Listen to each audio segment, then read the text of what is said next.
Bonjour à toutes et à tous, ravie de vous accueillir aujourd'hui dans le boudoir de la Rose qui parle, dans l'antichambre du podcast. Je vous accueille aujourd'hui avec un épisode un petit peu particulier puisque, une fois n'est pas coutume, j'ai été invitée au micro de Candice Gibaru et de son podcast Les Voix de la Déesse pour évoquer l'art sacré des mirophores. Alors je suis très heureuse d'avoir pu faire cet épisode en duo parce que c'est une thématique que j'avais imaginé d'aborder ici dans le podcast La Rose qui parle. Et finalement, lorsque Candice m'a invitée, eh bien c'est la thématique qui est venue spontanément. Et je trouve que c'est forcément d'autant plus vivant et interactif de l'avoir fait comme ça sous forme de dialogue et d'échange en me laissant porter par les questions et les réflexions de Candice. Donc je trouve que c'est une très jolie manière de terminer cette année 2024 en beauté, je l'espère. En tout cas, moi j'ai pris un immense plaisir à enregistrer cet épisode. Je souhaite vraiment qu'il parle fort à votre cœur, à votre âme. Et sans plus attendre, trêve de blabla, je vous laisse avec notre conversation et je vous dis à très bientôt en 2025 pour de nouveaux épisodes. Bye.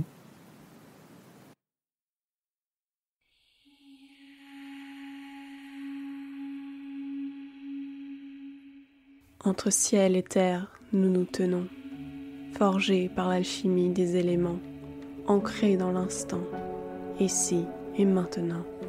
Nous sentons ton amour au plus profond de nos chairs. Nous entendons les chemins perdus, dans le vent, les rivières, dans notre souffle et nos cœurs. Dans nos terres intérieures éveillées, nous ressentons. Nous ressentons cette autre histoire. Voir ce qui existe au-delà des yeux, au-delà de l'au-delà. Tenir ensemble toutes choses, nous souvenir de ce que nous savons déjà et de qui nous sommes vraiment. La bénédiction de ton amour infini nous rappelle à notre centre. Bienvenue, je suis Candice Gibaru, créatrice du podcast Les Voix de la Déesse, un espace de rencontre pour se souvenir des sagesses ancestrales féminines, de la voix du cœur et de la magie de la terre. Je vous partage ici mes explorations et compréhensions personnelles, et j'ai aussi l'honneur d'accueillir des femmes en chemin, mystiques, amoureuses de la vie ou simplement femmes, des femmes qui partagent leur sagesse et portent la voix du féminin divin dans le monde, des femmes qui filent et tissent la toile de la mère divine pour l'humanité, des femmes gardiennes du plus précieux. Vous entendrez ici leurs témoignages sur leur parcours de vie, comment elles ont répondu à l'appel du sacré et les clés de sagesse qu'elles transmettent. Nous explorons ensemble les voies du sacré pour redonner sens, souveraineté et humanité à nos vies. Belle écoute! Bonjour à toutes et à tous, bienvenue dans ce nouvel épisode, un épisode qui sera à la croisée des chemins entre tradition et modernité et qui va nous mener sur les traces des mirophores, ces femmes d'huile d'hier et d'aujourd'hui. Et pour évoquer ce sujet palpitant, j'ai la joie de recevoir une femme qui se dit éprise d'amour et de connaissance. Bonjour Hélène, bienvenue sur le podcast. Merci d'avoir accepté mon invitation pour parler des mirophores. Bonjour Candice, merci à toi de m'avoir invitée, c'est un grand plaisir de venir ici.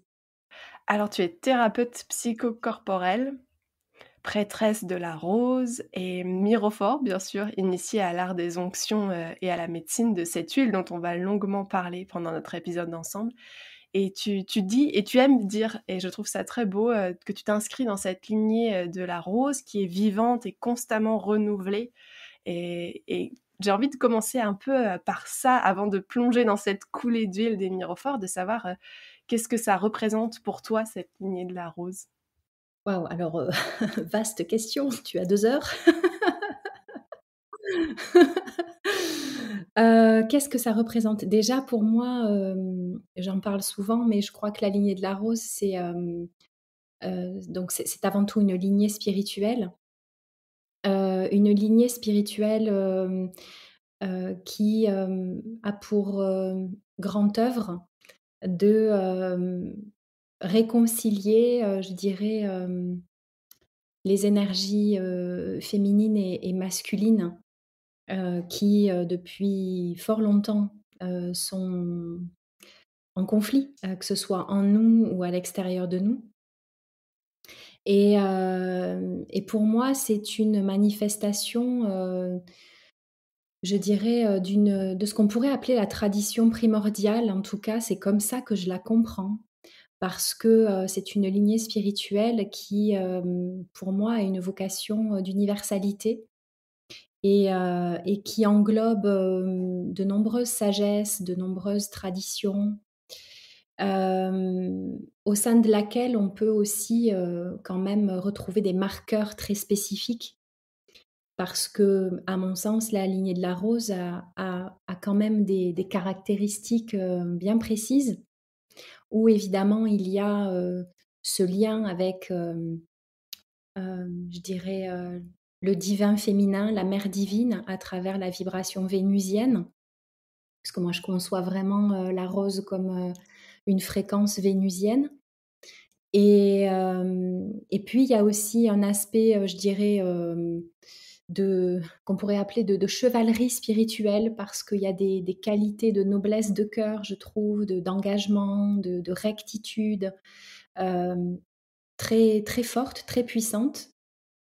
Et puis c'est une voix d'amour parce que la rose est le symbole, du cœur, de l'amour, mais j'ai envie de dire que d'un amour qui n'est pas l'amour du sentiment amoureux, même si ça peut être, le cas, ça englobe bien sûr, mais plutôt d'une valeur spirituelle, d'une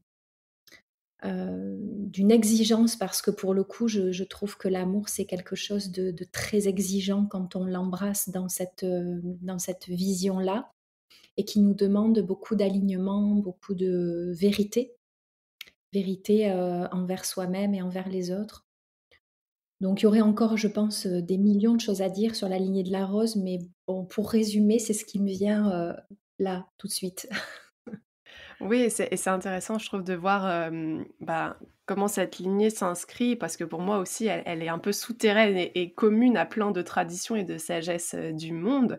On peut pas lui donner un point de départ et certainement pas non plus un point d'arrivée, tu vois? Elle a vraiment un système racinaire, vraiment comme un rhizome qui se tisse dans plein de traditions du monde et c'est ça aussi qui fait sa richesse.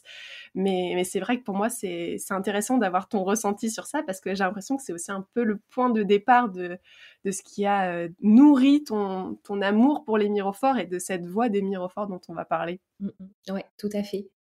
Je te rejoins sur cette vision, racinaire et ce mot rhizome qui est un terme que j'emploie souvent aussi pour qualifier la lignée de la rose, où il y a vraiment cette, ouais, ce réseau, ce fourmillement souterrain, qui tisse en fait. J'aime beaucoup cette idée de tissage aussi et je trouve que cette lignée de la rose, elle a ce merveilleux, super pouvoir de, de faire des liens, d'être un pont et un réseau en fait de tissage entre de multiples sagesses et de multiples traditions pour converger vers une source, unifiée, qui est une source, d'amour tout simplement. Après on va pouvoir lui donner, le nom, et la couleur que l'on veut, le parfum que l'on veut. Mais en tout cas, voilà, moi c'est vraiment comme ça que je l'envisage et que je la transmets. Mmh. Il y a beaucoup de poésie aussi, je trouve. Même quand on en parle de cette lignée de la rose, c'est toujours teinté de on le sent de cette poésie qui émane du cœur, ce parfum de l'âme, ça et c'est, Mais toujours beau à oui, à explorer. c'est pour ça que j'aime, beaucoup, dire que c'est une lignée profondément vénusienne parce que c'est une lignée spirituelle qui est porteuse et dispensatrice de beauté, de poésie justement, de raffinement. Il y a quelque chose qui est de l'ordre de c'est très subtil et très, oui, très beau, très, très raffiné, donc ça nous ouvre à des horizons artistiques, à de la danse, à de la musique, et je pense que tout ce que peut toucher la lignée de la rose, elle le magnifie, elle le rend, elle le rend comme une œuvre d'orfèvrerie, tu vois, et je trouve que c'est... Ouais, en tout cas, moi, dans ma sensibilité, ça me touche énormément. Il y a quelque chose qui comme révèle une muse, tu sais, Ouais. à l'intérieur de nous et à l'extérieur aussi de manière, comme un écho aussi, à travers cette lignée de la rose, cette médecine de la rose. Mm. Et toi, tu dis, la rose est un symbole de l'un dans le multiple et je trouve ça hyper intéressant. Est-ce que tu pourrais nous en parler un petit peu? Euh, bah, Qu'est-ce qu'elle rassemble peut-être cette rose? Justement, c'est par rapport à cette notion de tradition primordiale dont je parlais tout à l'heure. En tout cas, moi, c'est le sens que je donne à ma quête parce que tout mon parcours spirituel et initiatique m'a amené à rencontrer de nombreuses traditions, de nombreuses cultures, de nombreuses civilisations. Et je me suis toujours aperçue que, en tout cas, je n'ai pas la prétention d'avoir tout exploré, mais ce que moi j'ai pu explorer m'a toujours ramené vers la même source, en fait, vers la même quête, qui est une quête d'unité. Et c'est quelque chose, c'est un questionnement, je pense, vraiment métaphysique qu'on peut tous avoir, qui est de se demander, mais quelle est la nature de cette origine à laquelle nous aspirons tous à revenir? Et quand on est un peu comme le saumon, tu sais, qui remonte la rivière. Et en fait, dans ce parcours un petit peu du combattant vers la source, on s'aperçoit que la vie est faite d'une multiplicité d'expériences, d'une multiplicité de rencontres, de vécus et de croyances. Et en même temps, il y a quelque chose qui nous touche tous et toutes au même endroit.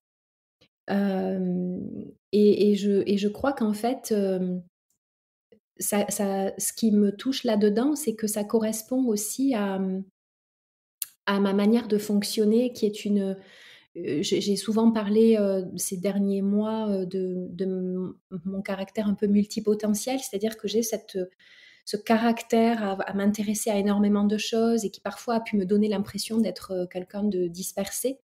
Mais en fait, je reviens à cette histoire de lien et de tissage, mais il y a eu un moment, je ne saurais pas te dire à quel moment exactement précis, mais j'ai saisi le fil rouge et j'ai commencé à comprendre et à tisser ce qui réunissait tout ça. Et, euh, et je crois que c'est à l'image de la vie et à l'image du divin, c'est que le divin s'exprime par une infinité de facettes, une infinité d'expressions que nous sommes, puisque moi j'ai la croyance que nous sommes des particules incarnées du divin qui cherche à se connaître lui-même à travers nous.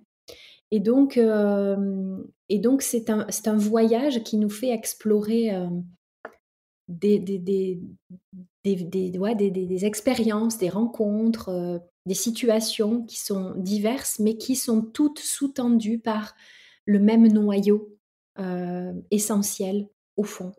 Et je crois qu'on passe nos vies comme ça à chercher l'unité dans cette pluralité d'expériences et de situations et de part de soi aussi, parce que moi j'aime bien me dire que nous sommes tous des diamants à multiples facettes et que toutes ces facettes, elles forment qui nous sommes et qu'on n'a pas à choisir entre telle et telle facette, mais que le but du jeu, c'est d'arriver à exprimer tout ça dans une unité. J'avais envie aussi de peut-être que tu nous parles un peu, de ton parcours parce que tu as fait une prêtrise d'Isis et tu as fait aussi, une prêtrise de la rose vénusienne dont tu nous as parlé et comment tout ça justement se tisse ensemble pour t'amener progressivement à toucher du doigt et à rencontrer cette voie des miroirs dont on va parler? Je vais essayer d'être concise, mais en fait, que je pense que comme beaucoup d'entre nous, moi, j'ai vécu plusieurs vies en une seule. Donc, plus je me retourne plus sur le chemin et plus je me rends compte que tout était déjà là très tôt, finalement, sans que je m'en aperçoive. Et que le chemin n'est qu'un long parcours de conscientisation de ce qui était là en germe au départ et que ensuite on fait fleurir, mais sans forcément en être conscient à l'origine. Et donc je dirais que Personnellement, moi, j'ai toujours été animée par une quête mystique, une quête de sens. J'ai toujours été, depuis petite, hein, c'est vraiment, c'était un truc, j'avais des centres d'intérêt qui étaient très différents de mes camarades, de mon âge et cetera. Donc il y a eu, je vais pas te refaire tout le fil de ma vie, mais voilà, il y a eu quand même cette quête-là. J'ai beaucoup lu, je me suis intéressée très jeune à beaucoup de choses et cetera. Et puis j'ai évolué aussi dans un milieu familial qui m'a, alors même si la religion, pouvait être présente d'une manière très dogmatique, il y avait aussi, une ouverture sur, hem, je dirais une réflexion philosophique, qui a pu, me nourrir aussi dans ma jeunesse. Et hem et puis, quand j'ai découvert le tarot, puisque moi, c'est vraiment par cette porte-là que je suis rentrée, il y a eu très tôt, cette sensation dont je parlais tout à l'heure, que le tarot était une porte qui m'ouvrait sur une infinité d'autres portes. Et j'ai longtemps eu cette sensation d'être appelée par, de multiples, centres d'intérêt et de vouloir tirer, et ce bout de ficelle et un autre et un autre et un autre. Parce que le tarot m'a ouvert à, voilà, à l'alchimie, à la psychologie des profondeurs. J'ai rencontré, énormément de sources de sagesse et de connaissances à travers ce biais-là. Et bizarrement, au moment où je me suis formée vraiment très sérieusement au tarot, j'ai commencé aussi à m'intéresser, alors au système énergétique humain et cetera, et puis à rencontrer, la médecine des huiles essentielles et des élixirs floraux. Et toujours dans cette idée, cette obsession même, je dirais, de vouloir faire des liens entre les choses, parce que moi, c'est vraiment mon truc, je ne sais pas pourquoi, mais j'ai besoin que ça fasse sens, j'ai besoin que ça connecte. Je me suis très tôt amusée à relier, en fait, les arcanes du tarot avec les huiles essentielles, les élixirs floraux, et à trouver des passerelles. Bon, ça, c'était un premier jet.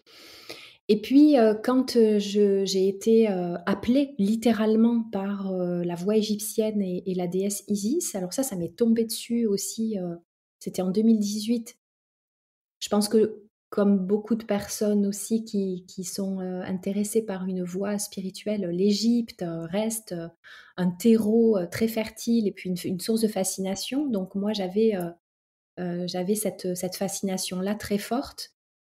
Et quand l'Égypte s'est présentée, ça a été vraiment, un gros déclencheur là aussi parce que, des reconnexions à probablement des mémoires, des vies passées, des réminiscences et cetera. Donc je me suis engouffrée dans cette voie, égyptienne où tout s'est enclenché en fait. C'est comme si on m'amenait là sur un plateau, les bonnes personnes au bon moment, l'opportunité de partir en Égypte, de démarrer un cursus initiatique et de poursuivre ensuite sur une voie de prêtrise puisque vraiment l'appel de la prêtrise, c'était un truc viscéral. Enfin quand j'ai découvert que ça existait toujours et qu'il y avait des prêtresses, parce que bon, les prêtres, on sait que ça existe depuis longtemps, mais les prêtresses, moi quand j'ai rencontré ma mentor, j'étais éblouie, j'étais émerveillée par, l'idée que, aujourd'hui, dans les années 2000, il y a encore des femmes qui portent ça et je savais pas ce que ça voulait dire, mais ce que je savais, c'est que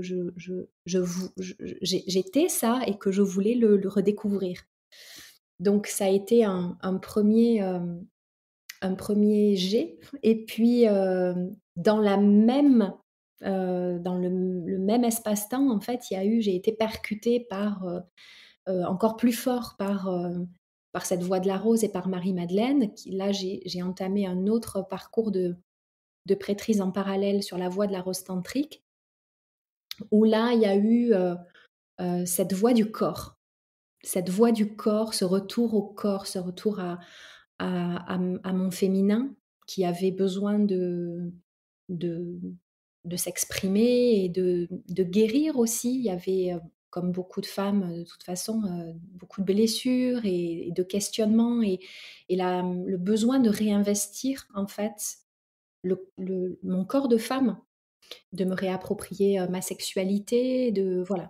Et en fait, je me suis aperçue que tout ça n'était pas séparé. Il y avait pas le parcours initiatique, spirituel, psycho-intérieur d'un côté et le corps de l'autre. C'est comme si en fait ces deux prêtrises, elles me montraient, mais regarde, il y a quelque chose qui peut converger et que tu peux réunifier.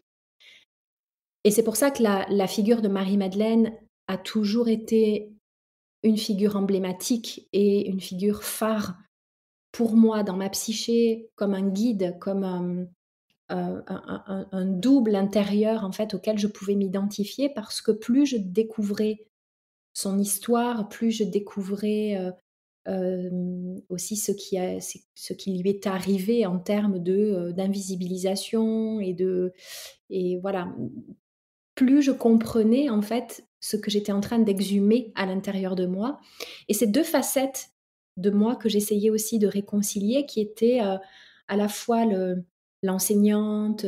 Moi, j'ai un parcours universitaire assez marqué. J'ai été prof pendant 17 ans, donc je suis quelqu'un de très intellectuel et qui adore les études et qui adore apprendre. Et voilà, j'ai une frénésie de tout ça. Et en même temps, ce côté très vénusien, très sensuel, très charnel, que je me suis découvert au fil de ma vie de femme et de ma vie d'amoureuse. Et en fait, tout ça c'est tissé au fur et à mesure. Et la médecine de l'huile, elle est arrivée tout de suite en fait sur ce parcours parce que, comme je le disais, il y a eu des prémices avec la découverte de la médecine des huiles essentielles dès, je sais pas, 2011-2012 où j'ai commencé à m'intéresser à tout ça. Et puis je me suis formée aussi, c'était en 2015-2016, je me suis formée en aromathérapie énergétique, en élixirs floraux. Il y avait un attrait pour le règne végétal. Je percevais, je sentais que il y avait là une clé aussi super puissante pour réinvestir ma véritable nature grâce au soutien et à l'alliance avec la nature sous sa forme végétale et puis sous sa forme alchimique. Parce que moi, l'alchimie, ça a toujours été une de mes grandes passions. Et quand j'ai découvert tout ce qui touche justement aux huiles essentielles, aux élixirs floraux, aux hydrolats et à leurs moyens de fabrication, et que j'ai vu en fait tout ce processus alchimique qu'il y a au cœur euh, de ces distillations, etc., j'en pouvais plus, quoi. J'étais là, mais c'est merveilleux, c'est extraordinaire. Donc, la médecine de l'huile, elle est arrivée très tôt. Mais c'était pas conscient, encore une fois. Voilà. Et puis, évidemment, en cheminant sur la voie de la rose et en explorant de manière très profonde l'archétype de Marie-Madeleine, ben, j'ai découvert sa facette de mirophore. Et là, je me suis dit, mais qu'est-ce que c'est que ce truc? C'est quoi ça, mirophore? Qu'est-ce que ça veut dire? Euh, Et là, bon, mais là, j'ai plongé jusqu'au cou dans l'huile. Et, et plus j'en découvrais et plus je me suis rendu compte que bah, c'était quelque chose qui me faisait vibrer tout entière. Et c'est comme ça que j'ai décidé de poursuivre mon initiation personnelle dans un premier temps, c'est-à-dire qu'à l'issue de mes deux prêtrises, qui là aussi avaient un lien l'une avec l'autre, et on verra en discutant aussi le lien avec les mirophores, mais voilà, j'ai appris que la tradition des mirophores prenait sa source en Égypte, donc tout s'est mis à faire sens. Tout s'est mis à faire sens. Et, et là, pendant plus de 3 ans, j'ai continué toute seule dans mon coin à me former, à m'initier, à pratiquer, à faire des recherches sur cette voie des mirophores pour aboutir aujourd'hui à quelque chose que je me sens prête à transmettre, à enseigner, à répandre, comme cette fameuse coulée d'huile dont je parle, parce que pour moi, les mirophores, elles ressurgissent aujourd'hui avec beaucoup de force. Je sens un véritable appel chez certaines femmes et un besoin aussi de comprendre les racines de cette tradition tout en l'inscrivant dans notre réalité moderne et en la régénérant quelque part, tout en étant fidèle à cette lignée de femmes huiles, de ces femmes porteuses d'onction qui nous ont précédées. Voilà, j'ai beaucoup parlé, mais voilà. L'espace est ouvert, aucun souci. Et avant justement de plonger vraiment dans cette tradition des mirophores, je voulais juste, rappeler et dire à quel point, en fait, on ne choisit pas une voix, c'est la voix qui nous choisit et quelque part, on n'a vraiment aucune prise dessus et je trouve que ça ressort particulièrement bien à travers, ton parcours et pour nous amener justement jusqu'à ces mirophores et c'est très beau quelque part de voir qu'il y a que à s'abandonner et que petit à petit, comme les pétales de la rose, ça va s'ouvrir et ça va faire sens à notre conscience. On va aussi grandir et fleurir à nous-mêmes et tout ça, finalement, on est préparé de manière permanente tout le temps à chaque expérience de vie. Donc Oui, ouais, c'est tout à fait palpitant. d'accord. Et donc, maintenant que tu nous as si bien fait, un teasing sur les mirophores, qui sont ces mirophores? Peut-être déjà dans la tradition et puis on verra aujourd'hui, après comment on devient mirophore. Ouais. Alors les mirophores, c'est une tradition donc qui est très ancienne, qui remonte à l'Égypte. Alors on les appelait pas nécessairement comme ça, hein, à cette époque-là, puisque le terme mirophore, il apparaît, dans les textes bibliques, et on va dire qu'il se cristallise vraiment au moment de la période, du début du christianisme. Mais en tout cas, les origines, elles remontent au temple égyptien et à leur savoir-faire, au savoir-faire de ces femmes, de ces prêtresses et de ces prêtres aussi, qui étaient, experts non seulement dans l'art du végétal, sous sa forme huileuse, mais aussi dans l'art des parfums, parce que c'est avant tout, là aussi que ça démarre avec les parfums, les encens, les résines et donc on trouve dans les temples égyptiens, de nombreuses chapelles, de nombreuses salles avec, voilà, des hiéroglyphes et des enseignements en lien avec cette tradition-là. Et les mirophores, en tout cas, dans leur, origine égyptienne, c'était, ces femmes qui, accompagnaient les rites funéraires liés au cycle de mort et de résurrection.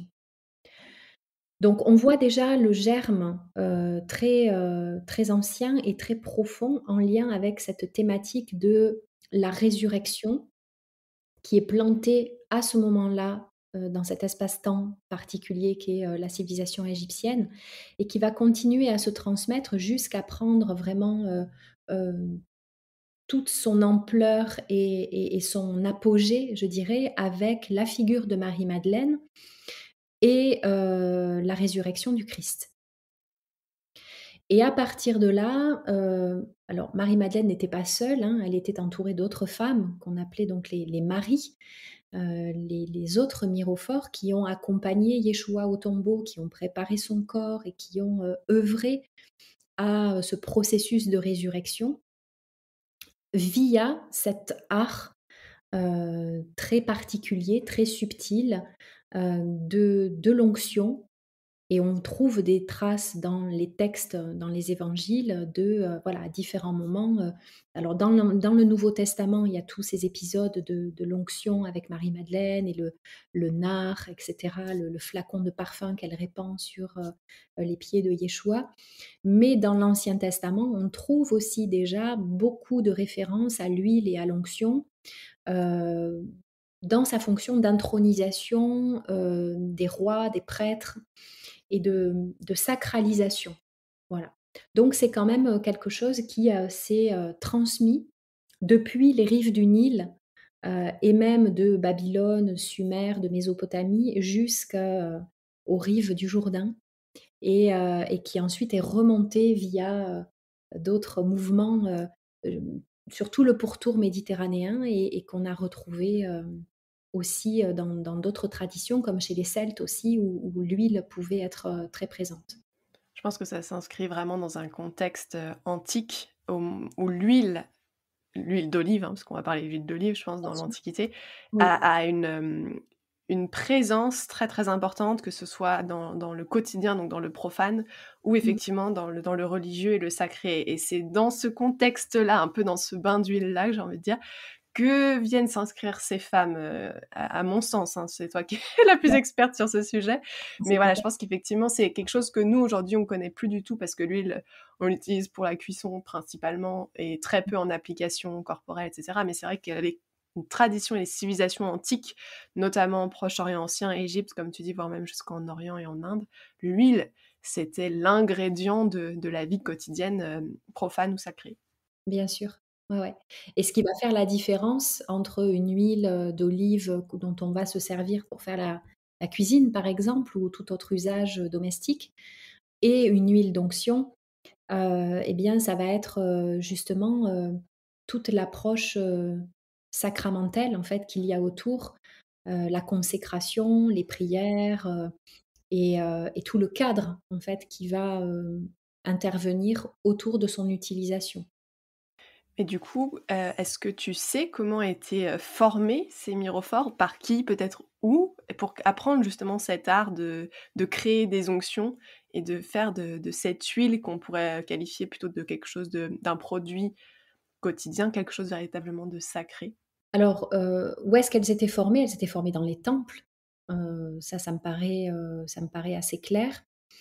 Heu, alors ce qui fait que, eh bien, du coup, il est difficile pour nous aujourd'hui de retrouver exactement, l'essence de cet art et de leur formation.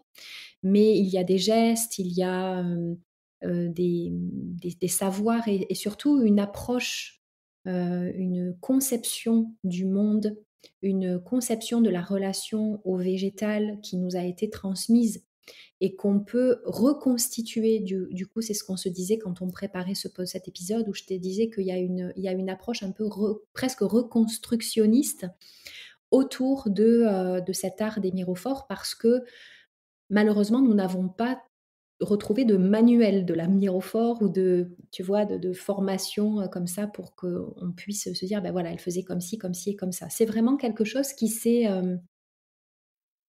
transmis, au fil du temps de manière, alors au départ, je pense dans l'espace, à huis clos des temples et puis quand tout ça est sorti des temples, et s'est répandu, dans la vie, plus quotidienne, il y a eu tout un tas de gardiennes et de gardiens de cette tradition, plutôt silencieux et invisibles, qu'on a pu retrouver à travers la figure des sorcières, des guérisseuses, des druidesses, de toutes ces femmes principalement qui guérissaient en utilisant les plantes et où la forme huileuse a continué à se diffuser, hein, l'huile et le parfum. Donc tout ça, a survécu de manière un petit peu confidentielle et souterraine et depuis, voilà, depuis quelques dizaines d'années, on recommence à entendre parler de cette fonction-là et qui, pour moi, est une fonction vraiment que j'ai à cœur de réhabiliter parce que, tout comme la prêtrise a été confisquée aux femmes, la fonction de myrophore a été aussi confisquée aux femmes via l'établissement du dogme et de la religion catholique, puisque, aujourd'hui, seuls les prêtres sont habilités à administrer l'onction.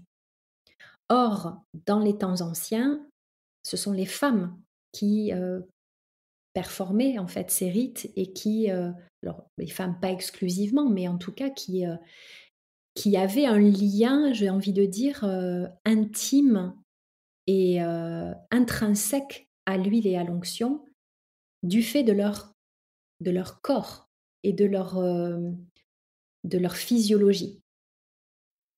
Donc ça nous a été confisqué, ça nous a été retiré et je pense qu'il est temps aujourd'hui que les femmes qui se sentent appelées par cette voie puissent trouver un espace, un cadre, une transmission qui leur permette de retrouver cette mémoire, de la réactiver et de réinvestir totalement et pleinement, ces espaces de guérison, de soins de l'âme et du corps. C'est un peu des femmes, à mi-chemin entre, la prêtresse, une thérapeute, une passeuse, celle qui accompagne, les grandes étapes, de la vie. Comment se tisse vraiment le champ d'action de ces femmes-là? Bah, tu as donné, déjà, 3 pistes, vraiment très, très très justes à mon sens et très claires. C'est-à-dire qu'à la fois ces mirophores sont à la jonction en fait, de la fonction de prêtresse parce qu'il y a tout un aspect, sacré, sacerdotal, puisqu'elles vont faire le lien entre la terre et le ciel, entre la chair et l'esprit. Puisqu'elles vont ramener dans le corps via l'huile et le toucher, une qualité de toucher qui est, très particulière, qui n'est pas un massage, mais qui est un toucher d'amour et de dévotion profond à la personne qu'on va accompagner. Donc il y a effectivement cette dimension, sacrée très profonde, qui fait de la mirophore une prêtresse, à mon sens. Mais il y a aussi l'aspect thérapeutique. Et c'est vrai quand on revient à la racine du mot thérapeute, un thérapeute, c'est celui qui prend soin, mais c'est celui aussi qui est en lien avec le divin. Donc, on n'en sort toujours pas, hein, finalement, de cette, dimension, sacrée. Donc il y a la dimension du soin, de prendre soin de l'autre, prendre soin de la personne dans sa globalité. Amener de l'amour, amener du réconfort dans des moments effectivement, tu l'as dit, de passage et de transition. Et ça, c'est une autre des grandes facettes de la mirophore, c'est qu'elle accompagne, les mues. Elle accompagne les passages et c'est pour ça que moi j'associe énormément la médecine de l'huile à la médecine du serpent parce que, pour moi, dans la manière dont la mirophore va œuvrer, elle va nous aider à faire peau neuve. Elle va nous aider à, via l'huile et le toucher, à ôter nos vieilles peaux, nos vieux manteaux, pour révéler, ce corps de gloire, ce corps de lumière, ce corps christique, qui est un corps de résurrection. Et pour parler en termes modernes, en termes jungiens, la mirophore, en fait, elle est un agent d'individuation, c'est-à-dire que via le corps, via le toucher, elle va aider à ramener l'âme dans le corps, à sceller cette alliance, ces épousailles, ce mariage sacré entre notre dimension spirituelle et notre dimension incarnée, pour que nous puissions ressusciter à notre dimension unifiée, à notre être unifié. Et je crois que c'est là vraiment l'essence de l'art, de la mirophore et c'est pas rien. Non, c'est vraiment pas rien. Et le plus grand exemple qu'on ait certainement, effectivement, c'est Marie-Madeleine que tu appelles Mmh. la mirophore des Oui, mirophores, comme un clin d'œil à l'apôtre, des apôtres aussi. oui, Et qu'est-ce que c'est ça qu'elle a, si je comprends bien, qu'elle a pu, perpétuer en venant oindre, Yeshua, en venant oindre Jésus. C'est tout ce rite-là, finalement, oui. qu'elle est venue, proposer et réaliser. Oui et je pense que, même si c'est, là aussi, quelque chose de presque invisible parce que, on a très peu d'indices de ça dans les textes. Par contre, ce qui nous donne vraiment des informations, c'est toute l'iconographie autour de Marie-Madeleine puisque un de ses attributs principaux, c'est le pot à onguent, le flacon de parfum, le flacon d'albâtre et qu'à partir de là, on a pu effectivement reconstituer son appartenance et en même temps sa fonction de mirophore. Mirophore des mirophores, comme tu l'as dit, moi c'est comme ça que j'aime bien l'appeler, voilà et comme tu l'as rappelé en clin d'œil à l'apôtre des apôtres parce qu'elle est la figure emblématique de cette fonction. Et que par son amour, par sa dévotion, par, voilà cette posture aussi, face à la vie et à la mort, elle a favorisé, elle a soutenu, elle a accompagné le processus de résurrection de Yeshua et qu'elle a probablement aussi traversé pour elle-même.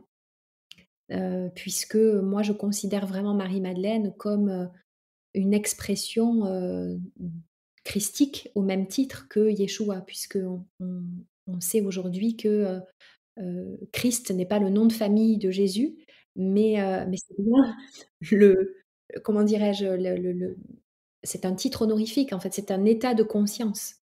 Et donc Marie-Madeleine était tout aussi éveillée que lui à sa dimension divine. Donc, elle a effectivement un rôle prépondérant et elle est la figure de proue des mirophores. Elle est celle à qui on se réfère. Alors, il y en a d'autres, hein, puisque on parle aussi des mirophores, donc les autres maris. Et là aussi, les maris, c'est un titre honorifique. Hein, ça veut dire la bien-aimée. Ça vient de l'égyptien, là aussi. Hein, et donc, c'est la prêtresse qui, voilà, qui accompagne aussi ces processus-là. Donc elles sont ces femmes vraiment nos guides sur la voie et chacune pourra voilà, se relier à l'une ou l'autre selon sa sensibilité. Je pense que c'est très juste que tu aies rappelé que Christ n'était pas un nom de famille, mais plutôt, une posture, un état de conscience, intérieur et tu le dis aussi très bien, c'est que Christ veut dire celui qui est oint et donc là, on retrouve cette notion de l'onction. En tout cas pour Yeshua, apposée par Marie-Madeleine, qui a fait, de lui, le Christ parce qu'il a été oint, tout comme, les rois anciens dans cette tradition sumérienne, égyptienne avaient une apposition d'onction, même comme nos rois de France, jusqu'au dernier roi de France, quoi. Bien évidemment. Et c'est là que c'est très très important de réhabiliter justement le rôle du féminin et évidemment de la femme, mais en tout cas de cette, ouais, du féminin comme pourvoyeur de lumière et de résurrection. C'est en passant par le vase de Marie-Madeleine que Yeshua ressuscite parce que elle lui donne l'onction, elle le sacralise, elle l'intronise comme roi, prêtre et messie par ce geste qui était un geste, effectivement, lorsqu'on sait décoder le message caché, c'est un geste sacerdotal très profond. Donc pour moi, c'est vraiment fondamental que les femmes puissent se souvenir de tout ça et de ce qu'elles peuvent amener aujourd'hui euh, aux personnes qui se sentent appelées par l'onction et par ce rite de passage. Il y a peut-être aussi une notion de résurrection qui est à retravailler ou en tout cas à refaire, Oui, la nôtre, j'ai envie de dire, à se la réapproprier. Quand tu parles de cette résurrection dans ce corps de gloire, je pense qu'il y a beaucoup de choses à déconstruire, à réconcilier et à se réapproprier. oui, bien évidemment, parce que là encore, on a apposé sur ces termes-là un égrégore qui peut être assez malaisant et voilà, qui aujourd'hui ne parle plus à un certain nombre de personnes, alors que on est face à un mystère essentiel de la vie et auquel on peut tous se relier parce que nous sommes tous concernés. Parce que cette notion de résurrection, c'est c'est quelque chose que nous devons accomplir de notre vivant et enfin que nous devons. En tout cas, il y a pas de c'est pas une injonction, mais pour les personnes qui se sentent appelées par ça, il faut bien comprendre que, c'est une œuvre alchimique. C'est une œuvre de transmutation. Donc il ne s'agit pas, d'aller se clouer sur une croix, pour, faire comme Yeshua. Il s'agit simplement de mourir à soi, à tout ce qui nous empêche d'être qui nous sommes, dans notre essence profonde et que l'onction, l'huile, ce rite, ce rituel-là, nous permet successivement, alors c'est pas en une fois que ça se fait, mais en tout cas régulièrement, d'entrer en conscience de ce processus via l'onction, c'est une voie royale pour accéder à cette dimension unifiée dont je parlais tout à l'heure, qui est la dimension christique, de l'humain et du divin réconciliés en nous, ici, maintenant, dans l'incarnation. J'ai envie d'en entendre beaucoup plus sur l'onction et du coup, j'aimerais que tu nous dises, au-delà effectivement de l'aspect sacré qui se joue autour d'une onction et qui fait d'une huile de base, une huile végétale, une huile, d'onction. Il y a quand même toute cette notion de règne végétal, de lien avec le monde végétal dont tu as déjà parlé et qui vient se catalyser dans l'onction, qui vient former une alchimie avec l'huile de base à travers certaines huiles essentielles qu'on vient sélectionner en conscience, mélanger. Mais après, comment est-ce que l'onction œuvre à l'intérieur de nous pour faire justement cette action de rassemblement, de réunification intérieure? Comment est-ce que ça fonctionne concrètement? Alors moi, dans ma façon de procéder, dans la manière dont j'ai été initiée et dans la façon dont je transmets, ça passe essentiellement par le toucher. Le toucher, le fameux toucher sacré dont je parlais tout à l'heure. Un toucher donc qui, encore une fois, n'a rien à voir avec un massage, mais qui est plutôt euh, une, un toucher qui s'inscrit dans une qualité de présence. Qualité de présence à soi, à l'autre et au divin qui nous entoure et qui est en nous. Donc il y a toute une approche de la peau, de la synergie, de la rencontre miraculeuse entre des mains, une peau et de l'huile. Et c'est toute cette rencontre-là, toute cette alchimie-là, en fait, que je transmets et que j'enseigne dans le cursus de formation Mirophore, et qui est en fait d'une simplicité enfantine, pour peu que on s'abandonne à cette présence, et qu'on entre dans un temps qui est un temps que moi j'aime qualifier de vénusien, encore une fois, qui est un temps fait de lenteur, de douceur, de dévotion profonde et d'amour pour le vivant. Et c'est là que le règne végétal entre en scène, dans le fait que justement ce règne végétal vient se mettre au service. Il n'est pas là pour être exploité ou utilisé comme un remède allopathique, mais l'amyrophore va entrer en relation avec le règne végétal via l'esprit du végétal. Donc il y a effectivement une approche animiste, une approche presque on pourrait qualifier de chamanique du végétal, parce que l'amyrophore rentre en connexion avec la partie subtile de la plante et non pas avec ses propriétés thérapeutiques, physiques, voilà.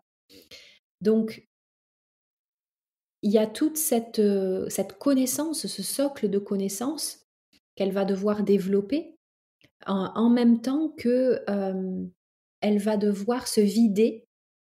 Et là, on retrouve la métaphore du vase. Elle va devoir se vider de tout ce qu'elle sait au moment où elle va se présenter devant la personne qu'elle va accompagner pour s'offrir, je dirais, dans un état de virginité perpétuelle, de manière à être en connexion avec la vérité de l'instant de la personne. Et ne pas vouloir plaquer de protocole, ne pas vouloir plaquer euh, de choses toutes faites, et de présupposer, de préjugés, de croyances sur ce qui va advenir dans l'instant. C'est pour ça que moi je dis souvent aux femmes que j'accompagne, bien évidemment je transmets un cadre, je transmets, voilà, il y a tout un tas d'éléments qui interviennent dans un soin d'onction, Mais à aucun moment, je vais leur dire, voilà, tu vas démarrer ton soin en appuyant ton doigt ici, en mettant ta main à 90 degrés, puis à la 12e minute, tu vas pivoter sur la droite. Enfin, ça n'a aucun sens. Tu vois? Ça n'a aucun sens. Alors, après, je sais qu'il y a des transmissions qui sont beaucoup plus protocolaires, et cetera, et je les respecte, mais pour moi, heu, l'amyrophore, elle est ce vase à la fois vide et plein, c'est-à-dire vide de tout savoir, académique, et en même temps, elle est pleine de toute cette connaissance, qui est une connaissance organique, qui est une connaissance incarnée, intuitive, et qui, permet à la personne d'être accueillie dans ce qu'elle est et dans la vérité de ce qu'elle est au moment où on la rencontre. La femme véritablement devient ce flacon d'huile quelque part à travers, Oui, son amour, sa dévotion, sa pratique, de vie intérieure, voilà, nourrir toutes ces énergies vénusiennes dont tu parlais, dans ouais, l'épisode en fait, tout simplement. complètement. C'est-à-dire que, et je transmets beaucoup là-dessus, hein, je transmets sur, cette analogie entre, le corps de la femme et le vase, et le symbole du vase et le symbole du flacon. On trouve dans les représentations iconographiques de Marie-Madeleine notamment, tout un tas de clés cryptées sur une anatomie et une physiologie sacrée du corps de la femme, qui devient à la fois porteuse d'huile, mais génératrice d'huile, génératrice d'onction. Et ça, c'est vraiment, intrinsèque encore une fois à la technologie du corps féminin. Donc tout ça, ce sont des choses qu'on explore, en profondeur, au fil du cursus. Il y a vraiment un mot, tu vois, qui m'est venu, en t'écoutant là, c'est, femme d'alliance. Alliance avec, le monde végétal, alliance avec le divin, c'est vraiment une fonction qui rassemble, j'ai la sensation, les miroirs, mais vraiment sur tous les plans de l'être et même sur les plans les plus incarnés dans nos vies quotidiennes, en fait. Oui, Même jusqu'à créer une relation avec l'autre en s'offrant pleinement, dans un soin d'onction, tel que tu l'as dit, dans cet état de virginité, oui, intégral. exact. Et dans intégral, il y a Graal. Mais La boucle est bouclée, le voilà, tissage se le fait. tissage se fait. Mais je te rejoins, c'est-à-dire qu'on n'a pas idée de à quel point un soin d'onction est c'est au-delà du soin, en fait, c'est une restauration. On restaure le lien de la personne avec elle-même, avec son âme, dans son intégralité, comme tu l'as très bien dit. On restaure aussi ce lien entre la personne et sa dimension divine, parce que c'est vraiment un instant suspendu, un moment suspendu où la grâce peut s'inviter et où la myrophore, elle n'est pas là pour vouloir quoi que ce soit, elle est là pour être, le véhicule de cette grâce qui passe à travers elle. Donc il y a cette dimension-là, et puis, il y a aussi, quelque chose qui est extrêmement guérisseur et magnifique, et auquel j'assiste à chaque fois que je donne un soin d'onction, ou auquel j'assiste à chaque fois en formation, heu, qui est d'une beauté, éblouissante, de voir ces corps, toucher, reprendre vie, ces peaux qui se remettent à frémir, à palpiter, comme si le cœur affluait vraiment à la surface de l'épiderme, et où on revoyait quelque chose qui, tu sais, qui fait boum boum, boum boum, boum boum, comme ça. Et c'est comme si la peau se repulpait de lumière, de vie. Les visages se transforment. C'est une magie, enfin, à chaque fois ça m'émeut, ça me donnerait presque envie de pleurer tellement c'est beau. Et à la fois, c'est un acte profondément intime, parce que, l'huile nous pénètre, et donc elle vient justement par cette qualité de toucher qui est absolument cruciale, fondamentale de développer. Elle vient par cette qualité de toucher nous réconcilier avec l'idée même d'être pénétré par quelque chose. Donc inutile de dire que pour les femmes, c'est éminemment guérisseur, et que, il est primordial pour la myrophore de développer une posture qui soit d'une rectitude, d'une justesse, d'une d'une bienveillance et d'un amour absolu pour pouvoir être capable d'offrir ça. Et moi, j'ai jamais été plus touchée que par des femmes qui ont pu me dire, en terminant un soin d'onction, elles ouvrent les yeux et elles me disent: Je n'ai pas eu souvenir d'avoir été autant aimée de toute ma vie, même par ma propre mère. Bon, et quand on te dit ça, tu peux mourir tranquille. Il y a beaucoup d'éros pour moi dans ce que tu racontes là, toute cette sensualité du féminin qui est mise au service de cette grâce, de la beauté, ouais, du divin dans toute sa splendeur et sa lumière en fait. Oui, Et d'où le lien encore une fois avec les énergies vénusiennes, avec mmh, tout ça. oui, tout à fait, parce que je crois que tout ça, c'est une histoire d'amour. C'est une histoire d'amour avec le bien-aimé, avec des majuscules, hein, avec le divin, et que forcément, on a beaucoup à retrouver là aussi en termes, d'innocence érotique, hein. C'est-à-dire que ce toucher-là, il est porteur d'éros, mais il n'est absolument pas sexualisé. Donc c'est un vrai, exercice, d'équilibriste, hein, bien évidemment, mais ça se fait tellement naturellement lorsqu'on est centré, dans ce vase du cœur et qu'on se laisse traverser par cette grâce, où à la fois on peut se réconcilier avec soi, avec l'autre, mais aussi avec cette dimension, sensuelle, érotique, sans qu'elle soit sexualisée nécessairement. C'est-à-dire que l'éros, c'est quand même notre énergie de vie première, et c'est ce qui fait que nous désirons, que nous respirons, que nous vivons tout simplement. Et on nous a coupé de ça aussi, on a sali tout ça, mais l'onction pour moi est vraiment une voie privilégiée pour réhabiliter et pour retrouver ce chemin de l'éros en nous. C'est à la fois guérisseur pour les personnes qui reçoivent les onctions, mais pour, une femme qui s'engage sur la voie des miroirs, ça doit être extrêmement guérisseur, réconciliateur. C'est sûr, parce qu'avant tout, la Mirophore œuvre à sa propre guérison, hein, au fil de sa propre initiation, de sa propre formation, et je le vois tous les jours à quel point ça vient révéler des espaces qui étaient tout rabougris, tout recroquevillés, voilà, où la crispation qui était figée, vraiment cristallisée. Donc ça remet du mouvement, ça redonne de la vie. Et, c'est, ouais, c'est d'abord œuvrer pour sa propre guérison pour ensuite être capable. Alors ça ne veut pas dire qu'il faut avoir tout abouti, tout accompli et être parfaite, hein, pour être Mirophore, bien évidemment.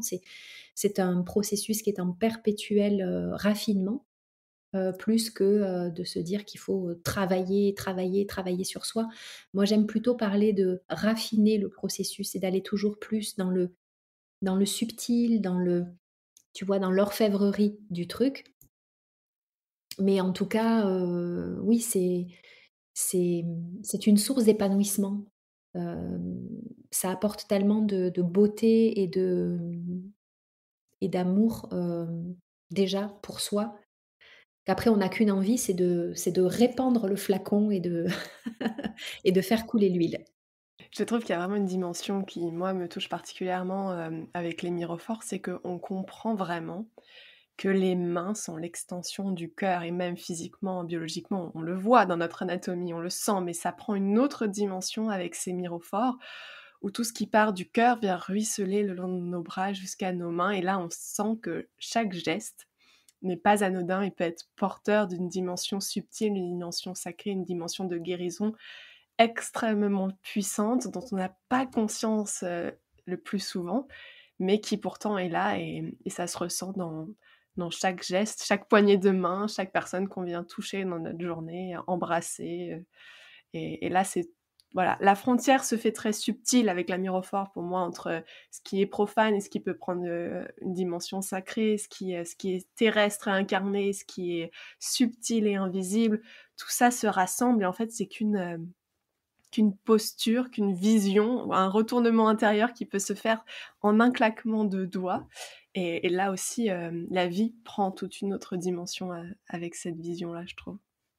Oui, je ne peux que, valider à 2000 ce que tu dis parce que c'est quelque chose que je répète souvent, aux femmes que j'accompagne. Alors que ce soit en prêtrise stricte d'ailleurs, en prêtrise vénusienne ou en chemin, de mirophore, c'est que, à un moment donné, ce n'est plus une fonction, voilà, comme je suis banquier, le jour, enfin rien contre les banquiers, hein, mais ou tu vois, boulanger, le jour et puis, le soir, je fais autre chose. C'est qu'à un moment donné, ça émane. C'est-à-dire qu'il y a plus de frontières, il y a plus de séparation. Je porte cette vibration de la mirophore dans les moindres gestes de ma vie, dans le moindre, quotidien, acte quotidien et ça nous modèle en fait, ça nous pétrit, ça nous transforme complètement et ce rapport aux mains, on en parle souvent en formation, je leur dis souvent: «Vous allez voir vos mains, enfin, vous ne les verrez plus de la même manière» et on insiste beaucoup sur les mains, en formation, parce que, effectivement, le rapport que l'on va avoir avec elles, se transforme, complètement. Mais ça se fait de manière, très douce, très subtile, très progressive et ça vient ensuite nous permettre de transformer en or, tout ce qu'on va toucher quand on est dans cette conscience-là. J'ai envie de conclure peut-être sur ce sujet. Qui sont les mirophores d'aujourd'hui ou comment on peut devenir mirophore? Bah, écoute, je pense que, déjà, c'est un appel. Qui sont les mirophores d'aujourd'hui? Je pense que ce sont des femmes hem, qui portent en elles le germe de l'onction, de toute éternité. Je crois que c'est un parfum d'âme. Ça n'appelle pas tout le monde. Alors ça ne fait pas, de ces femmes-là, des élus ou des êtres supérieurs, pas du tout. Simplement, c'est une fréquence et quand on commence à allumer le transistor et que on capte cette fréquence et qu'on fait: «Ah ouais, ça c'est la maison», bah, je crois qu'à un moment donné, voilà, ça nous comme tu dis, c'est pas nous qui choisissons la voie, c'est la voie qui nous choisit et c'est une phrase que j'aime énormément, répéter. Donc il y a rien à forcer. Je crois que les mirophores, sont en train de ressurgir, de se réveiller et de se révéler à elles-mêmes d'abord. Peut-être que les femmes qui m'écouteront et qui nous écouteront, parler de tout ça, se sentiront, profondément touchées dans leur cœur, dans leur âme, dans leur corps par tous les mots qu'on vient de déposer et auquel cas, eh bien, si elles se sentent appelées, bah, je les invite à venir, me retrouver, venir m'en parler et alors là, pour l'instant, il y a une session, toute première session, je suis en plein, baptême de Mirophore, dans le sens où c'est la première fois que je transmets comme ça au long cours sur ce sujet. Donc là, on est parti depuis le mois de septembre avec 8 femmes, pour 9 mois de formation, profonde et intensive sur ce sujet-là et mon ambition, parce que ça en est une, mais au sens noble du terme, c'est de pouvoir, perpétuer, pérenniser et continuer de transmettre cette formation, aux autres femmes qui auront l'appel, donc probablement, à l'automne 2025, il y aura une deuxième session donc voilà, si des femmes se sentent, appelées, eh bien, qu'elles n'hésitent pas à se rapprocher de moi pour la prochaine session. Ça sera avec un immense plaisir. Vous êtes toutes, les bienvenues. Question, est-ce qu'il y a des hommes qui ont été, mirophores? Et est-ce que c'est quelque chose que tu observes aussi peut-être dans notre société moderne? Une envie, des hommes de se reconnecter aussi à la médecine de l'huile et à l'onction? Oui, oui, alors, c'est pas un terme qu'on va utiliser pour l'homme, hein, on va utiliser plutôt, enfin moi j'aime bien utiliser, d'autres appellations comme le porteur d'huile voilà, ou praticien en onction. Mais les hommes, bien sûr, ne sont pas exclus, même si c'est une autre approche, parce qu'ils n'ont pas la même physiologie que nous, ils n'ont pas le même lien au flacon, au corps flacon. Donc, c'est une autre approche. Mais moi, j'ai eu l'occasion déjà d'initier un homme à l'onction au sein de la prêtrise vénusienne, puisque nous avons un homme dans la communauté. Et qui voilà, a découvert là aussi tout un, tout un pan en fait de son féminin aussi et de son masculin parce que un soin d'onction offert, donné par un homme lorsqu'il a la posture adéquate, l'ouverture de cœur et la justesse je dirais, dans ses gestes, ça peut être tellement réparateur et tellement guérisseur pour une femme d'avoir ces mains-là posées sur son corps, vraiment. Donc oui, alors il y en a pas beaucoup, mais voilà, certains commencent à avoir l'appel. Et en tout cas, moi, mon espace est ouvert aux femmes et aux hommes qui se sentent appelés sans aucun problème. Merci, infiniment de nous avoir emmenés sur les traces de ces femmes, et d'avoir, avec toi, plongé dans cette coulée, d'or liquide parce que c'est vraiment ça que représente, l'huile. Donc merci, infiniment Hélène, pour, tous ces partages. On va clôturer l'épisode. Est-ce qu'il y a quelque chose que tu aimerais rajouter ou un petit mot pour conclure? Écoute, non, simplement j'avais envie de te dire un grand merci, de m'avoir invitée, de m'avoir ouvert cet espace de parole pour parler d'un sujet qui, on a pu le voir, je pense, me passionne et dont je pourrais parler encore des heures. Mais vraiment, ouais, c'était une joie profonde d'échanger avec toi là-dessus. Et voilà, et j'espère que ça aura touché le cœur de celles et ceux qui nous écouteront. Voilà. J'en doute pas. Merci, infiniment et tout le monde peut te retrouver aussi sur ton propre podcast, La Rose qui parle, où tu partages à cœur ouvert voilà, tes explorations personnelles, tes expériences que tu arrives justement à mettre en mots et qui est aussi très intéressant, très riche et que j'attends moi personnellement impatiemment tous les 2 vendredis du mois aussi. Donc voilà, je vous invite tous à écouter Hélène sur La Rose qui parle. Merci beaucoup Hélène, c'était un grand plaisir. Merci Candice, merci infiniment. Thank you.